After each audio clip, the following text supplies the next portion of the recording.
देखी सब है। हम आप लोग के बीच में एगो अहिल्या माई के कहानी कहे जातानी, प्रेम से सुनब सब है। अहिल्या माई के कहानी कहतानी, सुनब सब है।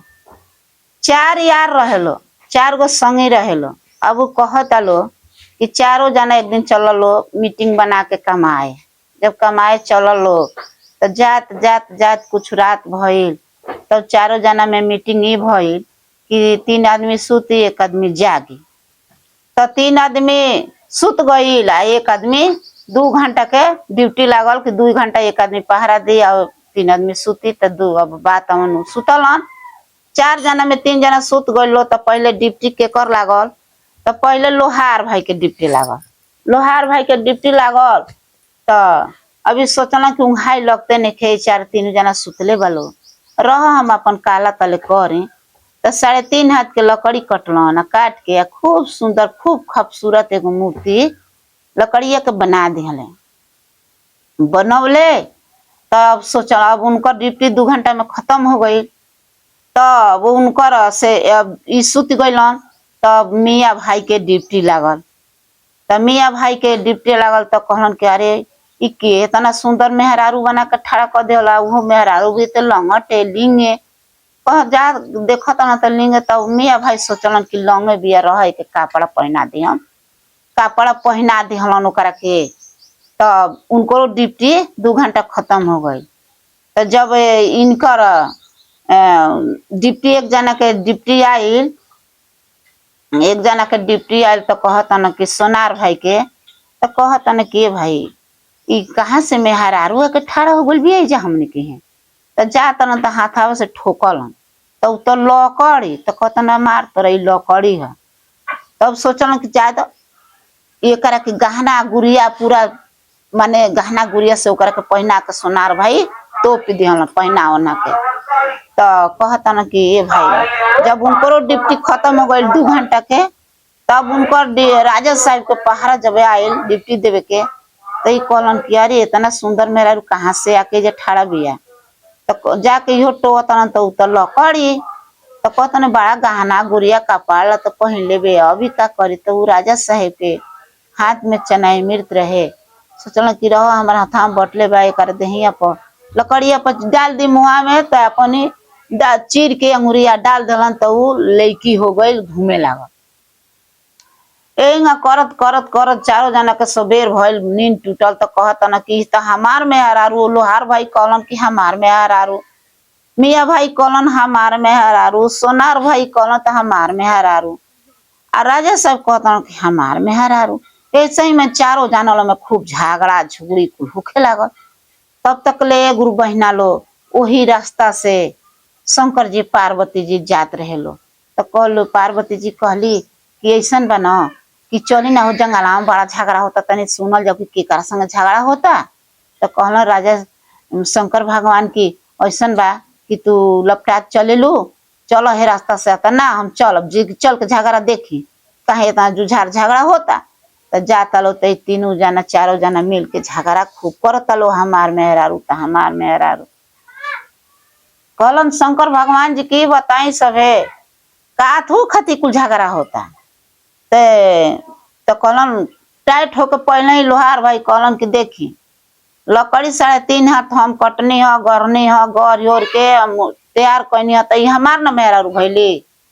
तो कहलन कि ठीक बा बैठ जला मा। ओकरा बाद कहलन कि ठीक बा।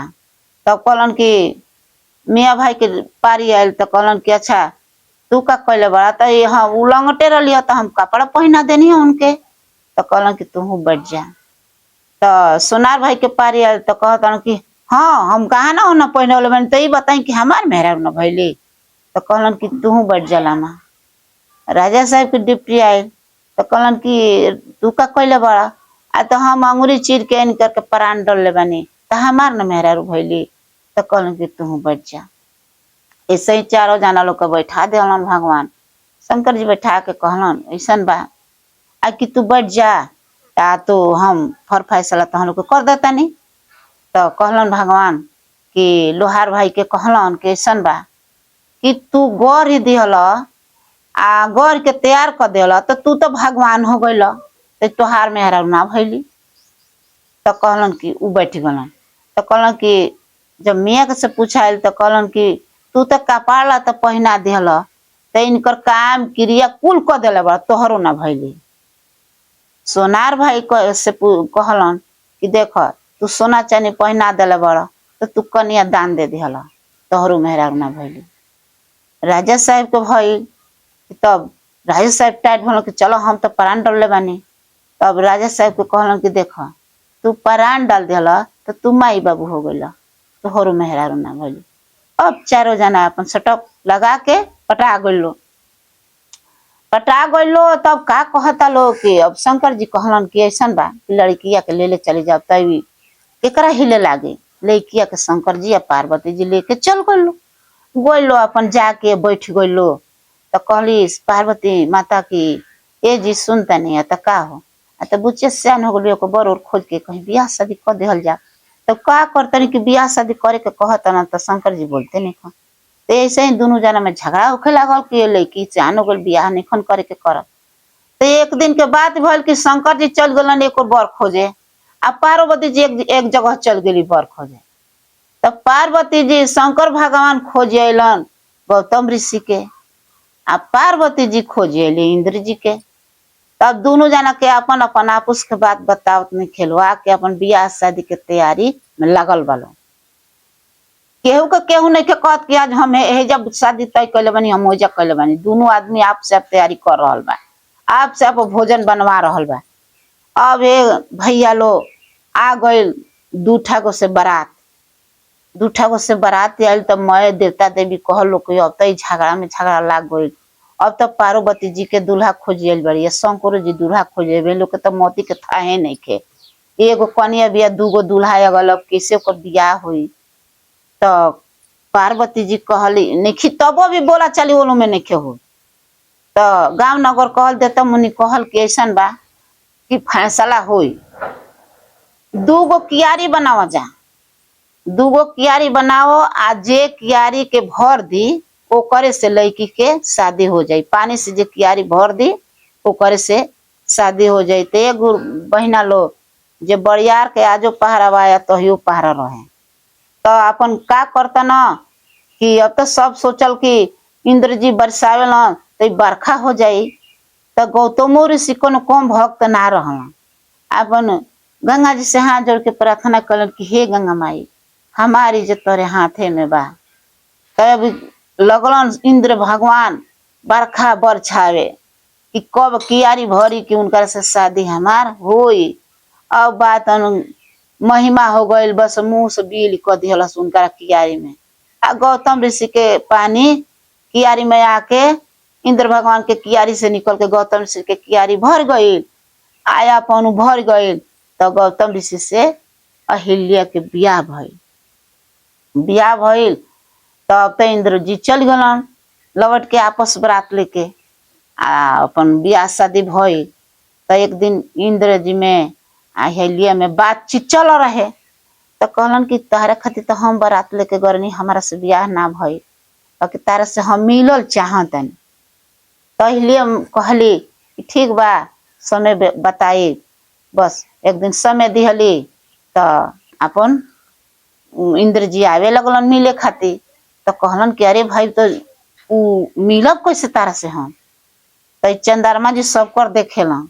तो कहलन कि ऐसन बा कि हम एगो ही रात के दूगो रात बना देता नहीं, तू चलिए हो। अब शंकर बाण तो दूगो रात बन गई। आ ठीक गौतम ऋषि के 4 बजे नींद टूटे आ गंगा जी स्नान करे जा। बात है चंद्रमा जी मुर्गा बन के आ कुकू हो कू करे लगलन। बस ये सोचलन कि बिहान हो गई हम जाए अब नहाए। तब तक ले जेम निकलन घरे गंगा जी करार पर पहुंचल। गंगा माई कहली कि अरे गौतम ऋषि तू नहाए अल तक रात ना चिन्हाइल हो, तारा घरे छल हो गई।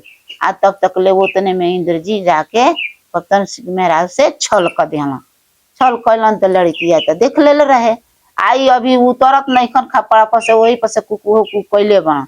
तब तक ले आवत न हन कले गौतम ऋषि बस मरत न एक सांसा उनका रखे चंद्रमा जी के। बस उ तो भाग गइलन। आ ई बात गाँव से नहीं हो इंद्र जी निकल के गइलन।